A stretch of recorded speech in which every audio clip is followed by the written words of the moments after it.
Sol Cresta está finalmente entre nós. O jogo que começou aí como uma brincadeira de 1º de abril e que muita gente achou que nem ia sair, enfim chegou. Como fã de longa data da série, eu estava ansioso para poder jogar e dar a minha impressão sobre o jogo, afinal trata-se de uma ressurreição de uma série que morreu lá nos anos 90 de forma meio catastrófica. Sim, essa série tem muitos jogos, alguns bons, outros nem tanto. E se você quiser saber mais, eu recomendo dar uma olhada no vídeo Dossiê Terra Cresta que eu fiz aí há algum tempo, conta a história toda da trajetória dessa franquia.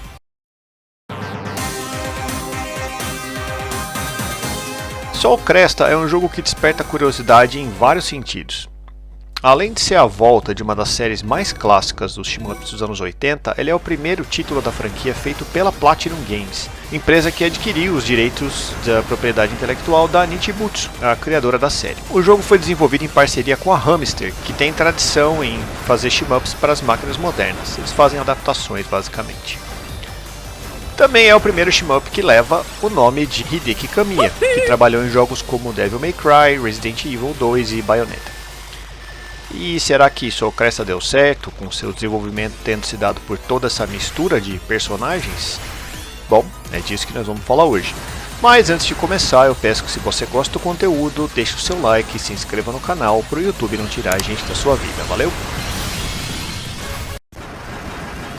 Primeiramente, eu fico feliz que tenham se inspirado tanto na série clássica na composição da identidade visual e sonora de Sol Cresta. O jogo parece muito mais com algo que você veria nos fliperamas no fim da década de 80 e começo dos anos 90 e não aquela aberração audiovisual que foi o Terra Cresta 3D. Eu sei, qualquer um com um par de olhos saberia que aquela não era a melhor decisão para se tomar para continuar a série, né? Mas a gente sempre pode esperar pelo pior. A Platinum Games definitivamente fez o dever de casa e colocou Sol Cresta elementos de outros jogos da série, não apenas o Terra Cresta, que foi o mais conhecido. Tem muito de Moon Cresta nesse jogo também. Os primeiros inimigos que aparecem no começo de cada fase, por exemplo, são uma homenagem a Moon Cresta. O sistema que empilha 3 camadas de nave uma em cima da outra também veio do Moon Cresta.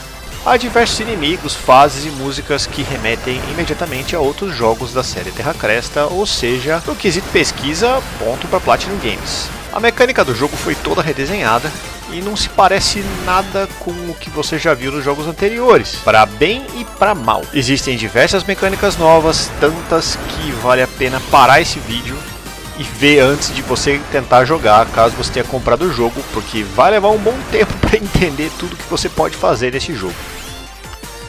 Primeiramente, a sua nave, a Yamato, é composta de 3 naves menores, uma azul, uma amarela e uma vermelha. Cada uma leva um nome de um deus da mitologia shintoísta, representando o Sol, a Lua e a Terra. O jogo usa apenas 2 botões, um de tiro e um de formação.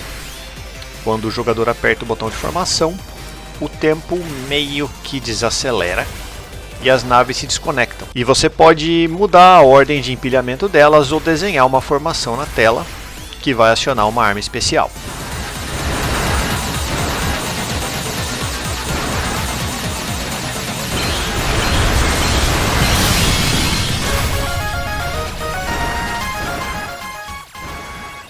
A nave vermelha tem tiros baseados em laser, que cobrem bastante área, mas não são muito fortes. A amarela dispara umas brocas lentas, mas que causam bastante dano, mas cobrem uma área bem pequena. E o tiro da nave azul é um míssil teleguiado que explode e fica uma explosão na tela por algum tempo, causando dano nos inimigos. A ordem das naves muda o tiro, e é a nave da frente que comanda qual é o tiro que vai ser disparado. Ou seja, para você trocar para um tiro de determinada cor, o jogador precisa desconectar as naves e manobrar a nave da cor que ele quer para que ela fique na frente da formação.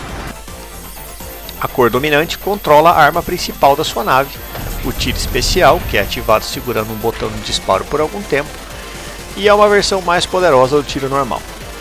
Em alguns casos também é necessário que você troque o tiro para uma determinada cor, pois os tiros de outras cores não causam dano nos inimigos que vão aparecer, como por exemplo os inimigos que vêm com campo de força, umas caixas que guardam os bônus secretos e alguns portais que aparecem no jogo que você tem que atravessar e você ganha mais pontos estando da cor certa. Ao desconectar a nave, o jogador também pode desenhar uns padrões que ficam do lado esquerdo da tela e tentar fazer uma formação para ativar uma arma especial, que vai gastar um item de formação que fica no canto superior esquerdo, acionando assim por alguns segundos um tiro extremamente poderoso. Mas calma que tem mais. Tem também um medidor de bônus que fica do lado direito da tela, que vai se inchando conforme o jogador coleta moedas. Novos poderes da sua nave são ativados quando o medidor atinge uma nova camada, e aí que os Hadouken entram em cena. Se o jogador fizer um comando de Hadouken, por exemplo, a nave atira para os lados, dependendo do lado que o Hadouken sair. Se o jogador der um toque para cima ou para baixo e tiro, ou para baixo e para cima e tiro, a nave dispara um tiro especial para cima ou para baixo. E se o jogador fizer um giro no controle e apertar o botão de tiro, como se estivesse fazendo o pilão giratório do Zangief, a nave atira para todos os lados. Se você está confuso e está cansado de ouvir todas as opções que eu falei aqui que você pode fazer, não se preocupa não, que não é só o seu caso. Eu falo por mim, cara.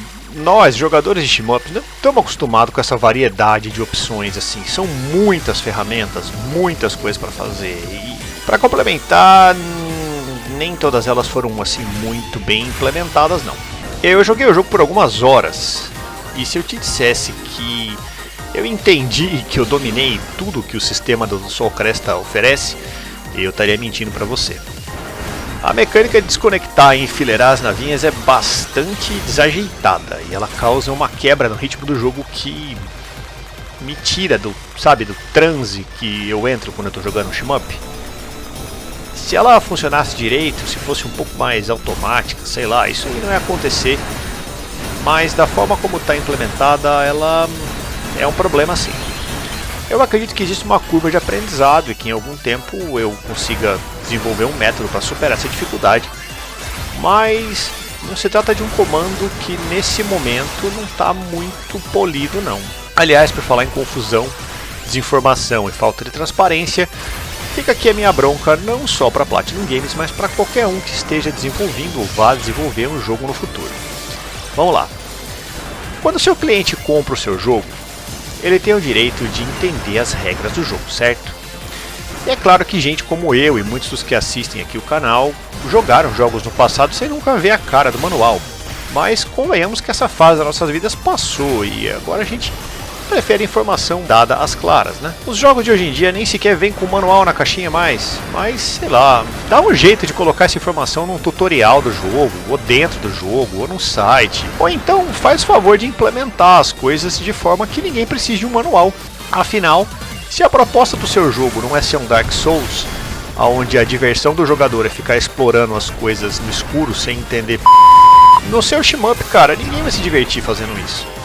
Então, por favor, faça com que as instruções do seu jogo estejam disponíveis e sejam fáceis de entender, né? Coloque um manual em algum lugar. E, desenvolvedor, isso é o seu trabalho, cara. Eu tive que procurar as instruções do Soul Cresta num site e achei num site que não tinha nada a ver com a Platinum Games, pois não tem nada do jogo lá. E convenhamos que ele é bem complicadinho, cara, tem um monte de opção. Eu vou deixar os painéis com os botões aqui para download no link de descrição do vídeo, que de repente é útil para mais alguém. Enfim, por que eu estou dando essa bronca toda? Porque sem entender essa mecânica, o Soul Cresta não faz muito sentido. O sistema é parte integral do jogo e não é opcional. E por ele ser tão diferente e tão complexo, causa um certo estranhamento você não ter acesso a esse tipo de informação. Eu espero estar errado sobre isso e espero que daqui a algum tempo todo mundo esteja adaptado ao novo sistema, eu incluso, né? E que essa sensação ao jogar o Soul Cresta não seja tão assim notável, né? Mas até o presente momento eu acho que o jogo, sei lá, ou podia ser melhor implementado ou melhor documentado. Apesar de toda essa confusão, eu devo confessar que me diverti bastante com o jogo e que gostei muito de várias coisas que eu vi nele. Tudo nele se comporta como se fosse um Terra Cresta moderno, que eu acredito que sempre foi o objetivo desde que o jogo foi anunciado. Diferentemente de outros jogos, os cenários têm vários obstáculos interessantes, como portas que precisam ser abertas, tentáculos que te perseguem, raios que caem do céu, asteroides, isso claro, além dos inimigos. Também existe uma quantidade enorme de coisas secretas que eu mal comecei a descobrir, mas que rende uma boa longevidade. Os gráficos do jogo são simpáticos, mas eu não entendi qual foi essa ideia de colocar um filtro de transparência que deforma tudo que passa pela tela. Veja como os elementos do fundo parecem tremular e se deformar às vezes. A questão é assim, o jogo não foi todo construído em pixel art. Logo, se ele foi construído em pixel art, por que não mostra o jogo assim? Mas esse filtro maluco não chega exatamente a estragar o jogo, mas eu, como fã do Terra Cresta das antigas, né, e o Sol Cresta vem seguindo esse mesmo DNA, né, na direção de arte, não ia me importar se esse filtro não tivesse aí. Era o que isso? Era para os millennials não reclamar que os gráficos do jogo são pixelados? E millennial por acaso joga Sol Cresta? O ponto alto do jogo, e a essa altura você já sabe o que eu vou dizer, é o som, cortesia do famoso Yuzo Koshiro. O compositor criou uma trilha sonora que simplesmente te remete à Terra Cresta, mesmo que você esteja sequer olhando para o monitor. Em resumo, o Sol Cresta é um jogo que tem sua parcela de problemas sim, mas definitivamente a música não é um deles.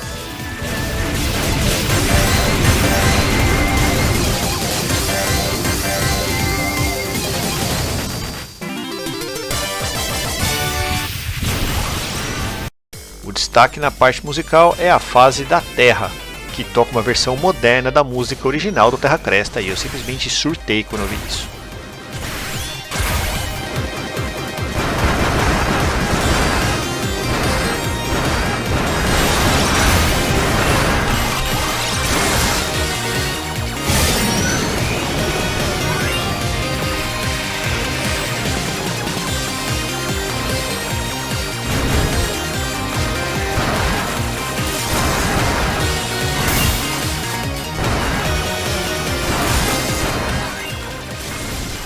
O jogo tem 7 fases, cada uma em um planeta do sistema solar e totalmente diferente da outra.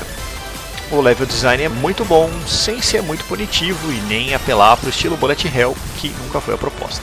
Soul Cresta tem a filosofia de um shmup clássico dos anos 80, só que usando conceitos de jogabilidade modernos, e a mistura ficou bem interessante.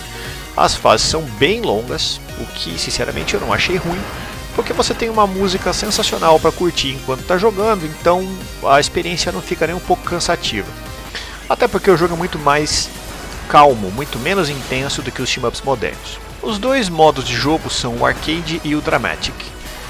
O Arcade é esse que eu joguei na captura desse vídeo, e o Dramatic sinceramente é algo que eu acho que eu nunca mais vou jogar, porque é a mesma coisa que o Arcade, só que contando a história do jogo, narrada em japonês. Por bonequinhos que não ficam quietos um segundo e que as legendas aparecem do lado de fora da tela, onde você não vai nem dar pause para ler, nem tentar ler enquanto está se desviando dos tiros do inimigo. Ou seja, se você não entende japonês, cara, o Dramatic Mode não é nem útil e nem interessante.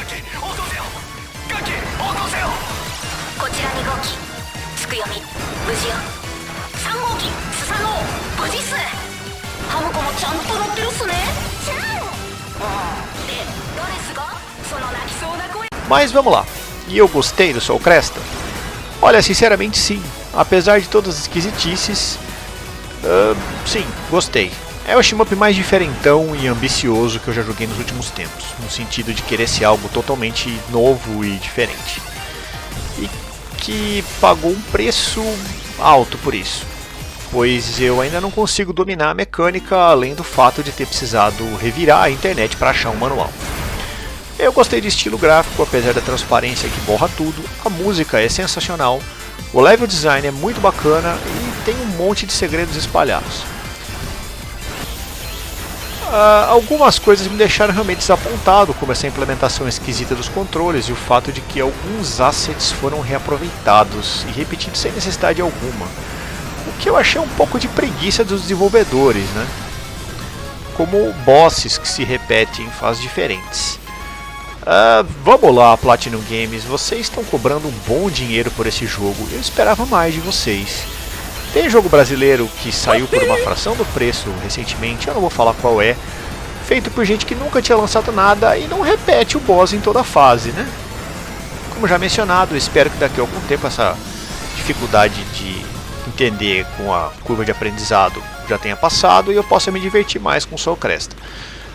Não vai ser problema algum voltar aqui e fazer um deep dive do jogo contando para vocês as estratégias e as dicas que eu posso dar. Soul Cresta ainda tem suporte ao modo TT, tem scanlines, leaderboard, autofire nativo e tudo que um shmup moderno tem direito. Existem alguns reportes de bugs que travam o jogo de forma meio drástica, mas é normal porque o lançamento é recente e não é nada que a Platinum Games não possa corrigir aí com o tempo. Quem sabe eles não aproveitam e corrigem também a falta de manual, né? Pelo preço que eles estão cobrando, acho que não é pedir nada demais. E é isso, gente. Muito obrigado por assistir o vídeo até o final. E se não deixou seu like e subscribe, por favor faça. E a gente se vê no próximo vídeo. Abraço!